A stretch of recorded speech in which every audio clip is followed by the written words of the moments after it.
Olá, meus amigos, tudo bem? Professor Antony aqui com vocês para uma aula de revisão para a turma do segundo ano. Então, segundo ano, antes de começar a aula, segue os nossos perfis aí nas redes sociais, se inscreve no canal do EducaPE, que é por onde você deve estar assistindo essa aula agora, beleza? Então, canal do EducaPE, perfil do EducaPE nas redes sociais, Instagram, Facebook e outros, beleza? Então vamos começar a aula de hoje. E também aproveita aí, se inscreve e segue o professor Antony. Tá aí para vocês na tela, professor Underline Antony, professor Antony no YouTube. Tranquilo? Então a primeira questão dessa aula, ela é sobre vistas e perspectivas, né? Ela é muito comum nas provas aí de SAEP, Enem, vistas e perspectivas. De que é que consiste isso? Você tem vários pontos de vista, né? Então, aquela história, depende do ponto de vista. Então, é dada uma figura para vocês.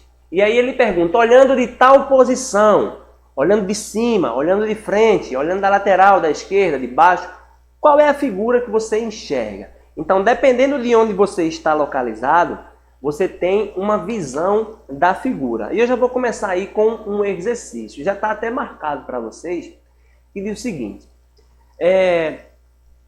Os alunos de uma escola utilizam a cadeira, né? Utilizam cadeiras iguais à da figura para aulas ao ar livre. Aulas ao ar livre. A professora, ao final da aula, solicitou que os alunos fechassem as carteiras para guardá-las. Depois de guardá-las, os alunos fizeram um esboço da vista lateral da cadeira fechada. Ou seja, depois que fechou a cadeira, ela pediu que você selecionasse aí qual era a visão, de onde você estava, como é que você enxergava essa figura. Qual é o esboço obtido pelos alunos? Esse X aqui não quer dizer que a resposta é essa, tá? Isso aqui está deslocado. Isso aí, quando passou aí, mudou a configuração. A resposta não é essa. Então você pega aquela cadeira que está ali, fecha. Qual é a figura que você vê? Letra A, B, C, D ou E? Imagine.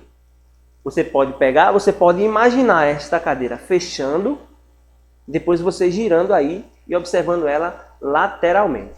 Vocês estão vendo algumas características embaixo da cadeira. O que vai determinar para a gente aí a resposta é a parte de baixo da cadeira, né? A parte de baixo da cadeira é que vai solucionar o problema da gente. Então você já pode aí, como é que fica lá o formato da cadeira na parte de baixo? Veja que tem um cruzamento lá, tem uma hastezinha fixando a cadeira aqui, né? Tem uma aqui, ó, fixando aqui, ó, tá vendo? Isso deve ser retratado no desenho, de onde você está enxergando. Se você olha de frente, você tem uma visão. Mas aí a visão é lateral. Então, qual é a visão lateral dessa cadeira depois de fechada, né? Qual é a visão que você vai ter? Você pode eliminar alguns absurdos, claro. Você pode eliminar, por exemplo, a letra A letra E e ficar em dúvida em outras alternativas. E a resposta dessa questão aí é a opção C, né? O X que estava marcado ali, estava no meio ali, entre B e C. Ele ficou um pouquinho desconfigurado, é para aparecer na letra C. Então a visão é essa, a letra C. Você não vai enxergar, depois de dobrar, você não vai enxergar essa hastezinha aqui, tranquilo? Então fica aí a resposta, a letra C de casa. Alternativa, letra C. Então vamos lá, para mais uma questão. Vou passar aqui, próximo slide, a próxima questão, que também é sobre vistas e perspectivas. Olha para essa questão aí e diz para a gente qual é a figura formada aí. Observe a planificação. A planificação também é uma espécie de vista de um sólido geométrico. Essa planificação corresponde a qual sólido? É um cilindro? É um cone? É uma pirâmide? É um tronco de cone? Ou um tronco de pirâmide? Aí a resposta já está, né? Acabou marcando e ficando. É um tronco de cone. Ó, eu vou desenhar aqui ela voltando para vocês. Vou tentar desenhar, né? Porque desenhar aqui na lousa é um pouquinho mais difícil. Mas vamos fazer um esboço desse desenho. Você tem uma circunferência menor e aqui embaixo, centrada, no mesmo centro aqui, ó, uma circunferência maior. E quando você liga aqui, você tem o famoso tronco de cone. É exatamente essa figura aqui, essa representação planificada. A planificação. A planificação do cilindro vocês já conhecem, né? A planificação do cone também. A planificação do cilindro fica um retângulo e duas circunferências coladas, uma em cada lado, né? Você vai ter aqui, ó, uma circunferência aqui e uma aqui. Essa é a planificação do cilindro. A planificação do cone também você vai ter aqui, ó, algo desse tipo e uma circunferência aqui em cima, tá? Essa é a planificação do cone. Da pirâmide, a pirâmide não tem parte redonda, então você já descartava isso aí, né? Você já descartava duas aqui de cara, pirâmide e tronco de cone, porque as pirâmides são segmentos de reta, né? Os polígonos fechados, beleza? Então tá aí. Já descartava esses dois, ficava entre dúvida entre cone, cilindro e tronco de cone. Aí a resposta é a letra D de dado. Vamos para mais uma. Vamos para a próxima questão aqui agora. A próxima, os conteúdos agora é sobre arranjo. Arranjo, lembrando que uma questão é de arranjo quando a ordem não interfere no resultado final. Quando você vai fazer a organização, se essa ordem não interfere no resultado final, é um problema de arranjo. Então, arranjo envolvendo permutações, o princípio multiplicativo. Veja essa questão. Na comemoração de suas bodas de ouro, o senhor Manuel e dona Joaquina resolveram registrar o encontro com seus familiares através de fotos. Uma delas sugerida pela família foi a dos avós com seus 8 netos. Por sugestão do fotógrafo, na organização para a foto, todos os netos deveriam ficar entre os seus avós. De quantos modos distintos, senhor Manuel e dona Joaquina podem pousar para essas fotos? Olha, você vai ter aqui, ó, os avós ficam nas pontas e aí você vai permutar 8 netos. Aqui, ó, 8 netos. Lembrando, vamos para as pontas, vamos permutar os avós. Aqui pode ficar o senhor Manuel ou dona Joaquina, então são duas possibilidades. Se você posicionar um aqui, só vai restar uma possibilidade aqui. Imagina que seu Manuel ficou aqui, então só vai restar a dona Joaquina. Beleza? E agora vamos permutar os netos. Você tem 8 netos brigando para ficar aqui.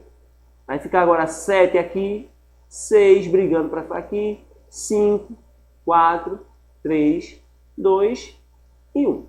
Faz o que com todas essas possibilidades? Multiplica.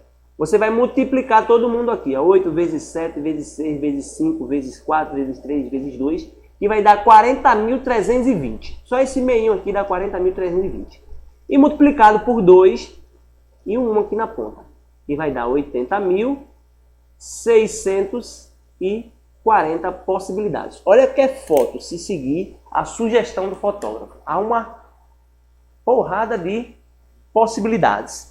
80.640, beleza? Vamos para mais uma. Vamos fazer mais uma ainda sobre o assunto de arranjo. Essa questão diz o seguinte aí, ó. Uma faculdade mantém 8 cursos diferentes. No vestibular, os candidatos podem fazer opção por 3, determinando-os por ordem de preferência. Então, o número possível de formar, de optar de formas possíveis de optar então vamos lá, dê uma gaguejada na leitura aí, o número possíveis de formar isso aí. Ó, um candidato ele pode escolher entre 3 cursos, escolhendo numa ordem, tá certo? Tem a ordem de preferência, ou seja, se ele botar direito como primeiro e aparecer uma vaga para direito, essa vai ser a preferência dele, né? Vai ver a preferência. São 8 cursos, então ele tem 8 possibilidades para colocar como a primeira preferência. Depois que escolher uma para a primeira preferência, vai ficar 7 na segunda e 6 na terceira. E aí você multiplica tudo isso aí. 8 vezes 7, 56. 56 vezes 6 vai dar quanto? 56 vezes 6 é igual a 336. O gabarito está marcado ali 520, mas não é. 336, beleza? A gente até confere aqui as contas. 56 vezes 6.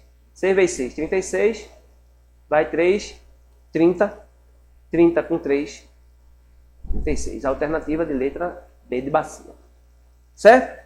Vamos para mais uma. Agora, problemas envolvendo a equação do segundo grau. As aulas sobre a equação do segundo grau. Se tiver dúvida, você volta aí, pega todas as aulas que a gente trabalhou a equação do segundo grau. Vamos para a primeira questão. O quadrado de um número positivo, ele fala um número positivo, preste atenção, é um número positivo. Cuidado com esses detalhes que interferem na hora de apresentar a resposta. Menos o seu triplo é igual a 40. Então, o quadrado é representado... Você não sabe que número é esse, né? Então, coloca x. O quadrado é x ao quadrado. Menos o seu triplo. O triplo é multiplicar esse número por 3. É igual a 40. Organize isso aí. X ao quadrado menos 3x menos 40 igual a 0. Que tipo de equação é essa? Do segundo grau. E as equações de segundo grau são resolvidas através de Bhaskara. Então vamos lá. Usando Bhaskara, vamos ter delta, né, que é b ao quadrado menos 4ac, e depois o x, que é menos b mais ou menos a raiz quadrada de delta. Outra forma de resolver isso é por soma e produto. A soma é menos b sobre a. O produto é c sobre a.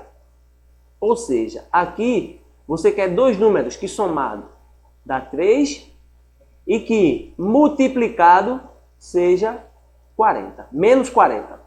Dois números que somado dá 3 e multiplicado dá menos 40. Então, se o produto é negativo, um dos números vai ser negativo.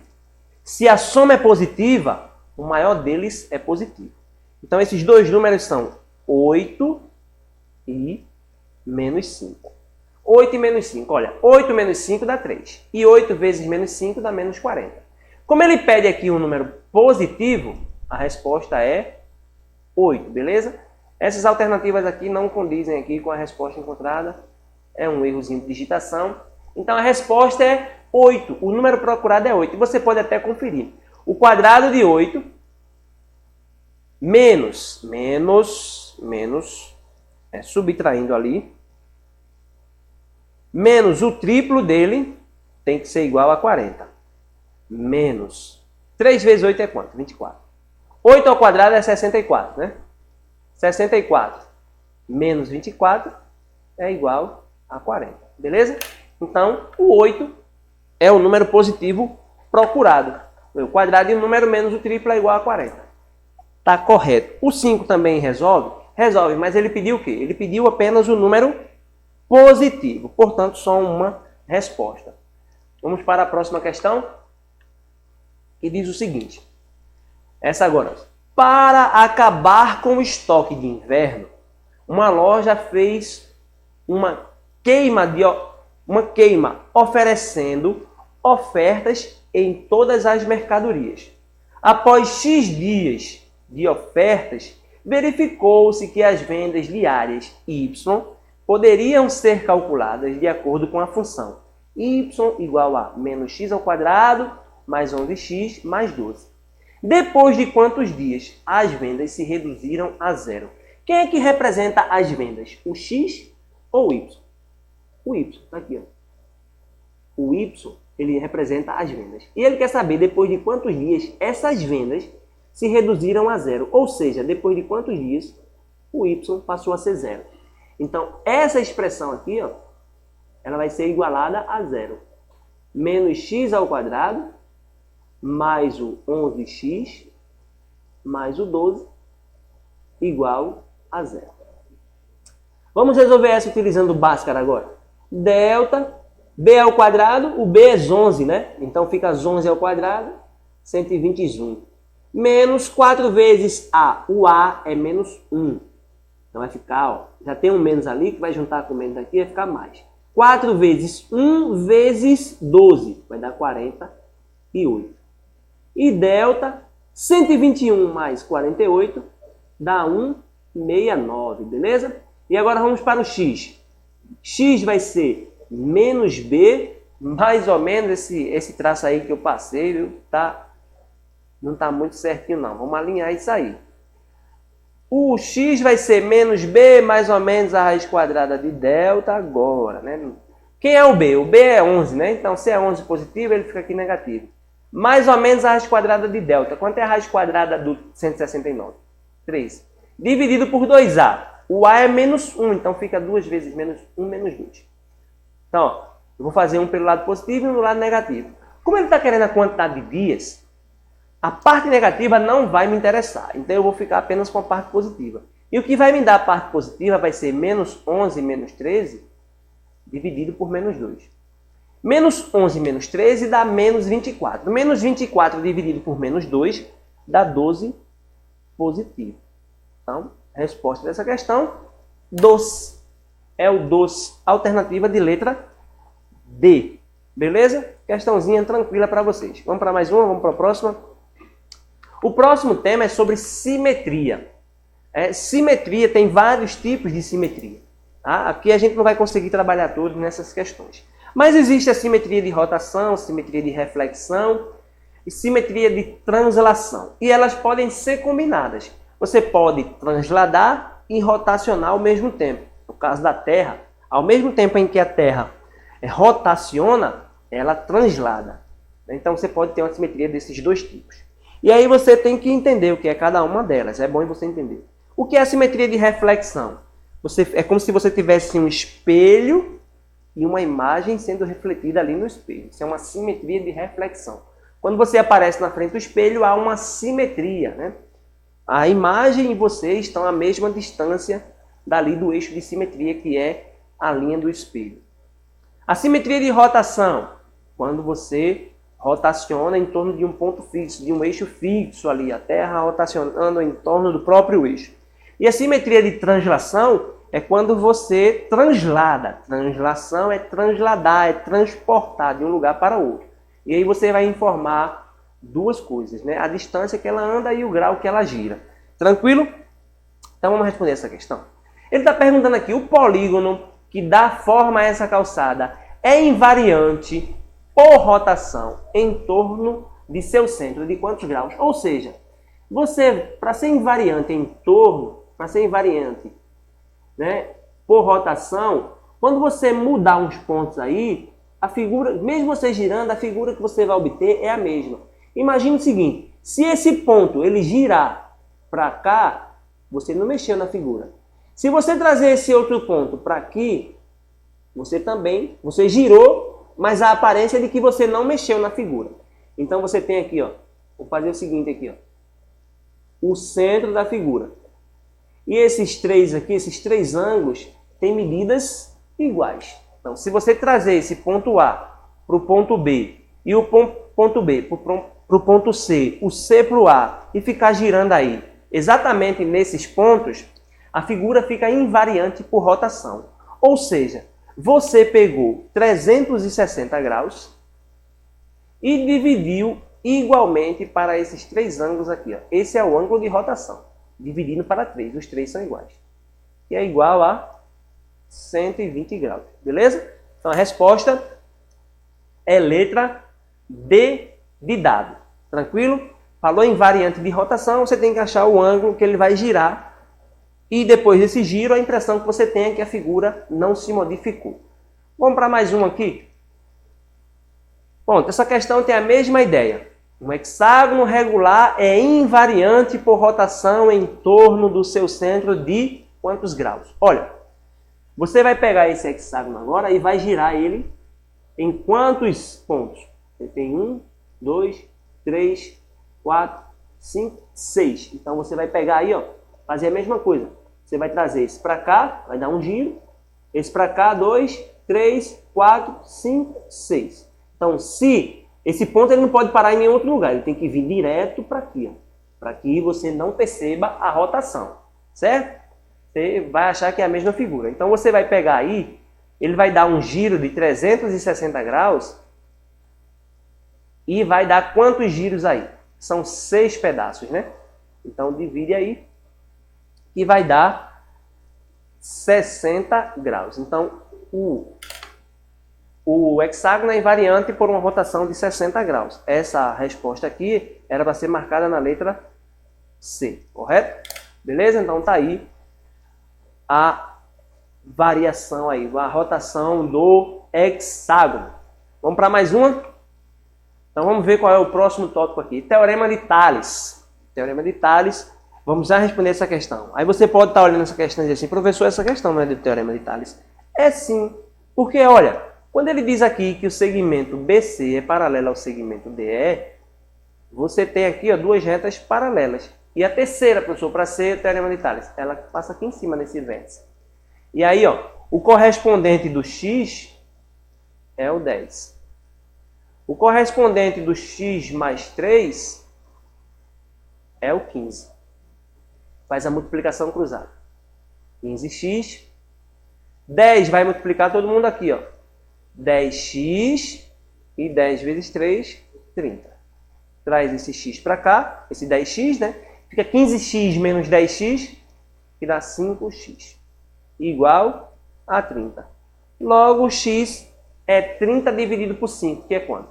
6. Ó, respondeu em menos de 2 minutos. Está aí, teorema de Tales. Beleza? Então, algumas vezes você vai encontrar alguns triângulos e achar que não é o teorema de Tales, não tem aplicação. Tem. Agora, para que isso aconteça, eu preciso dessa informação aqui. Ó. Você tem que ter um segmento paralelo a um dos lados do triângulo. Se dentro do triângulo tiver um segmento que é paralelo a um dos lados, você pode aplicar o teorema de Tales, ou a proporcionalidade aí, como você quer, beleza? Ou até mesmo a semelhança de triângulos, já que os dois triângulos ali são semelhantes. O triângulo ADE e o triângulo ABC são semelhantes. Então pode ser um teorema de Tales ou semelhança de triângulos. Tranquilo? Então, ó, mais uma questão aqui, ainda sobre o teorema de Tales. É tão fácil essa que dá para a gente responder também em menos de 1 minuto. Ó, a proporcionalidade existe aqui. Qual é o número que eu multiplico por 4? Que eu multiplico 4 para dar 12. Você multiplicou por 3. Veja, desceu multiplicando por 3. Para subir, o que é que eu faço? A operação inversa. Você está fazendo um caminho inverso, então a operação é inversa. Qual é a operação inversa da multiplicação? A divisão. Então você vai pegar o 21 e dividir por 3. Então o x vai ser o 21 dividido por 3, que é igual a 7. Alternativa de letra ZA. Ó, rapidinho você respondeu essa questão do teorema de Tales. Tranquilo? Então tá aí. Se você responde muitas questões, você vai pegando essas práticas. Não esqueça que o teorema de Tales envolve proporcionalidade. Então, você usa um valor para multiplicar de um lado, ele tem que ser multiplicado do outro. Agora, se o caminho for inverso, se você precisar percorrer o caminho inverso, aí você vai ter que pegar a operação inversa. Beleza? Então tá aí, meu povo, uma pequena revisão para vocês e até a próxima, se Deus quiser.